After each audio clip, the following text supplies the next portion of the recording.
ನಿಮ್ಮ ವಸ್ತುಗಳಿಗೆ ನೀವೇ ಜವಾಬ್ದಾರರು. NVNJ 2025ರಲ್ಲಿ ನಾನು ನೋಡಿದ ಮೊದಲ ಕನ್ನಡ ಚಿತ್ರ Shubharambha. Kannada film industry and debut directors ಒಂದೊಳ್ಳೆ ಲವ್ ಸ್ಟೋರಿ. ಈ ಸಲ ಕೇಶವಮೂರ್ತಿ. NVNJನ ಕೇಶವಮೂರ್ತಿಯವರು ಒಂದು ನರೇಟಿವ್ ಮೊಸಾಯಿಕ್ ಎಕ್ಸ್ಪೀರಿಯನ್ಸ್ ಅಂತ ಕರೆದಿದ್ದಾರೆ.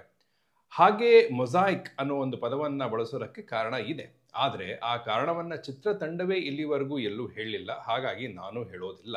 ಚಿತ್ರವನ್ನು ನೋಡಿದ ಮೇಲೆ ನಿಮಗೆ ಆ ಮೊಸಾಯಿಕ್ ಅನ್ನೋ ಒಂದು ಪದವನ್ನು ಯಾಕೆ ಬಳಸಿದ್ದಾರೆ ಅಂತ ಗೊತ್ತಾಗುತ್ತೆ. ನಮ್ಮ ಚಿತ್ರಗಳಲ್ಲಿ ಥೀಮ್ಸ್ನ ಎಕ್ಸ್ಪ್ಲೋರ್ ಮಾಡೋದು ಕಡಿಮೆ. ಇಲ್ಲಿ ಒಂದು ಥೀಮನ್ನು ಎಕ್ಸ್ಪ್ಲೋರ್ ಮಾಡೋದಕ್ಕೆ ಅಂತಾನೆ ಕಥೆಯನ್ನು ಮಾಡ್ಕೊಂಡಿರೋ ಹಾಗಿದೆ. ಕಳ್ಳತನ ಅಂದರೆ ಏನು? ಬರೀ ವಸ್ತುಗಳನ್ನು ಕದಿಯೋದನ್ನು ಮಾತ್ರ ಕಳ್ಳತನ ಅನ್ನಬೇಕಾ? ಒಬ್ಬರ ಮನಸ್ಸನ್ನು ಕದ್ರೆ, ಒಬ್ಬರ ನೆಮ್ಮದಿಯನ್ನು ಕದ್ರೆ, ಒಬ್ಬರ ಖುಷಿಯನ್ನು ಕದ್ರೆ ಅದನ್ನು ಏನನ್ನಬೇಕು? ಅದು ಥೀಮ್ ಆದ್ರೆ ಆ ಥೀಮನ್ನ ಪರದೆಯ ಮೇಲೆ ತುಂಬಾ ಅಚ್ಚುಕಟ್ಟಾಗಿ ಬಿಡಿಸಿದ್ದಾರೆ. ಕಳ್ಳತನ ಒಂದಾದ್ರೆ ಅಲ್ಲಿ ಒಬ್ಬರಿಗೆ ನಷ್ಟ ಆಗೋದಂತೂ ಗ್ಯಾರಂಟಿ. ಹಾಗಾಗಿ ಅದೊಂದು ದುಃಖಕರ ಸಂಗತಿ. ಆದರೆ ಕಳ್ಳತನದ ವಿಧಾನವನ್ನ ತಿಳ್ಕೊಳ್ಳೋದ್ರಲ್ಲಿ ಒಂದು ಕುತೂಹಲ, ಒಂದು ಆಸಕ್ತಿ ಇದ್ದೇ ಇದೆ. ಆ ಆಸಕ್ತಿಗೆ, ಆ ಕುತೂಹಲಕ್ಕೆ ಈ ಚಿತ್ರ ಒಳ್ಳೆ ಮೇವನ್ನ ಹಾಕಿದೆ. ಈ ಚಿತ್ರದ ಸೆನ್ಸಿಬಿಲಿಟಿ ಸ್ವಲ್ಪ ಯುನೀಕ್ ಆಗಿದೆ. ಏಸ್ಥೆಟಿಕ್ಸ್ ಸ್ಟ್ರೈಕಿಂಗ್ ಆಗಿದೆ. ವಿಜುವಲ್ಸ್ ತುಂಬಾ ಕ್ಲೀನ್ ಆಗಿವೆ. ಕಲರಿಂಗು, ಗ್ರೇಡಿಂಗು ವಿಜುವಲ್ಸ್ನ ಇನ್ನೂ ಹೆಚ್ಚು ಅಟ್ರಾಕ್ಟಿವ್ ಮಾಡಿವೆ. ಈ ಚಿತ್ರಕ್ಕೆ ತನ್ನದೇ ಆದ ಒಂದು ಪರ್ಸನಾಲಿಟಿ, ಒಂದು ಸ್ಟೈಲ್, ಒಂದು ಕಾನ್ಫಿಡೆನ್ಸ್ ಇದೆ. ಟೈಟಲ್ ಕ್ರೆಡಿಟ್ಸ್ ರೋಲ್ ಆಗುವಾಗ ಅದರಲ್ಲೊಂದು ಕಾನ್ಫಿಡೆನ್ಸ್, ಒಂದು ಕ್ರಿಯೇಟಿವಿಟಿ.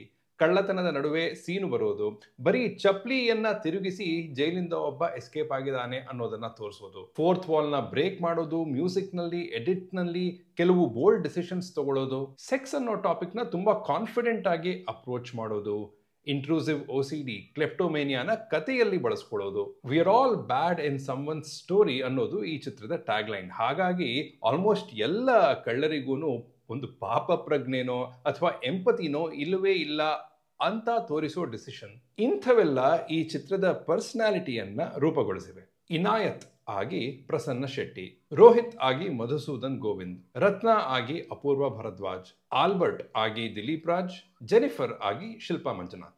ಎಲ್ಲರದ್ದು ಇಂಟ್ರೆಸ್ಟಿಂಗ್ ಪಾತ್ರಗಳೇ. ಎಲ್ಲರ ನಟನೆಯೂ ಚೆನ್ನಾಗಿವೆ. ಪಾತ್ರಗಳಾಗೆ ಪರ್ಫಾರ್ಮೆನ್ಸ್ಗೆ ಸ್ಕೋಪ್ ಉಳ್ಳ ಪಾತ್ರಗಳು ಅಂದರೆ ಇನಾಯತ್ ಪ್ರಸನ್ನ ಶೆಟ್ಟಿ ಅವರ ಪಾತ್ರ, ಜೆನಿಫರ್ ಶಿಲ್ಪಾ ಮಂಜುನಾಥ್ ಅವರ ಪಾತ್ರ.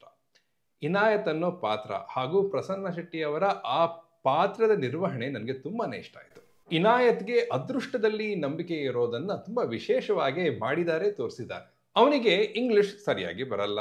ತಾನು ಮಾಡೋ ಕೆಲಸಕ್ಕೆ ಬೇಕಾದ ಸ್ಕಿಲ್ಸು ನೆಟ್ಟಿಗಿಲ್ಲ. ಬೈಕ್ ಮಾತ್ರ ಬೇಕು, ಸ್ಕೂಟರ್ ಬೇಡ. ಅವನಿಗೆ ಒಂದು ಭುಜ ಯಾಕೆ ಮೇಲಿದೆ, ಅವನದು ಏನದು ಚೀಟಿ ವ್ಯವಹಾರ ಅನ್ನೋದನ್ನೆಲ್ಲ ತುಂಬಾ ಡೀಟೇಲ್ಡ್ ಆಗಿ ಹೇಳೋಕೆ ಹೋಗಲೇ ಇಲ್ಲ. ಅದು ಸಮಸ್ಯೆನೂ ಅಲ್ಲ. ಯಾಕಂದ್ರೆ ಆ ಒಂದು ಆಸ್ಪೆಕ್ಟ್ ಅಂದ್ರೆ ಹೆಚ್ಚು ಎಕ್ಸ್ಪ್ಲೇನ್ ಮಾಡದಿರೋ ಒಂದು ಆಸ್ಪೆಕ್ಟ್ ಕೂಡ ಈ ಚಿತ್ರದ ಆ ಪರ್ಸನಾಲಿಟಿಗೆ ಆಡ್ ಆಗುತ್ತೆ. ರೋಲ್ಸ್ ರಾಯ್ಸ್ ಮೇಲೆ ಕ್ಯಾಮ್ರಾ ಆಂಗಲ್ ಸೂಪರ್.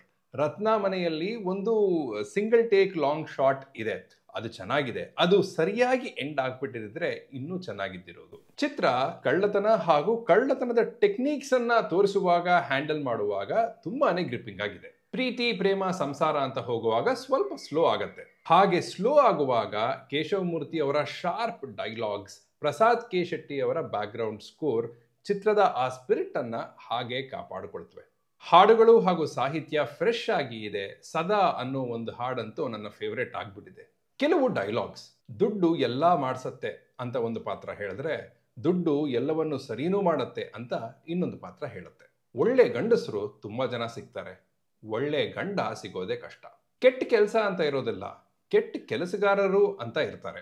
ಈ ಡೈಲಾಗ್ ಅಂತೂ ನನಗೆ ತುಂಬಾನೇ ಹಿಡಿಸ್ತು. ಯಾಕಂದ್ರೆ ಇದು ಚಿತ್ರದ ಕೋರ್ ಫಿಲಾಸಫಿ, ಕೋರ್ ಬಿಲೀಫ್ ಅನ್ನ ಮಾತಾಡುತ್ತೆ. ಈ ಚಿತ್ರದಲ್ಲಿ ಪಾತ್ರಗಳ ಕನ್ವೀನಿಯನ್ಸ್ಗೆ ಅಂತ ಸಾಕಷ್ಟು ನಡೆಯುತ್ತೆ. ಒಂದು ಮದುವೆ ನಡೆಯುತ್ತೆ, ಆದರೆ ಆ ಮದುವೆಯ ಗಂಡು ಹೆಣ್ಣು ಯಾರು ಅಂತ ಯಾರಿಗೂ ಗೊತ್ತಾಗೋದಿಲ್ಲ, ಯಾರು ಕೇರು ಮಾಡೋದಿಲ್ಲ. ಇದು ಆಕ್ಟ್ನ ಒಂದು ಭಾಗವೇ ಆಗಿರಬಹುದು, ಆದರೆ ಯಾರು ತಮ್ಮ ಫಿಸಿಕಲ್ ಐಡೆಂಟಿಟಿಯನ್ನ ಹೈಡ್ ಮಾಡ್ಕೊಳ್ಳೋಕೆ ಪ್ರಯತ್ನ ಕೂಡ ಪಡೋದಿಲ್ಲ. ಮನೆಗಳು, ರೂಮ್ಗಳು ಬೇಕಾದಾಗ ಖಾಲಿಯಾಗೇ ಇರುತ್ತವೆ, ಬಾಗಿಲುಗಳು ತೆರ್ಕೊಂಡಿರುತ್ತವೆ. ಈ ರೀತಿಯದ್ದು ಪ್ರೈಮರಿ ಆಕ್ಟರ್ಸ್ ಅಲ್ಲದೆ ಮಿಕ್ಕ ಆಕ್ಟರ್ಸ್ ನಟನೆಯ ಮೇಲೆ ಇನ್ನೂ ಸ್ವಲ್ಪ ಗಮನ ಹರಿಸಬಹುದಿತ್ತು ಅಂತ ಅನ್ನಿಸ್ತು.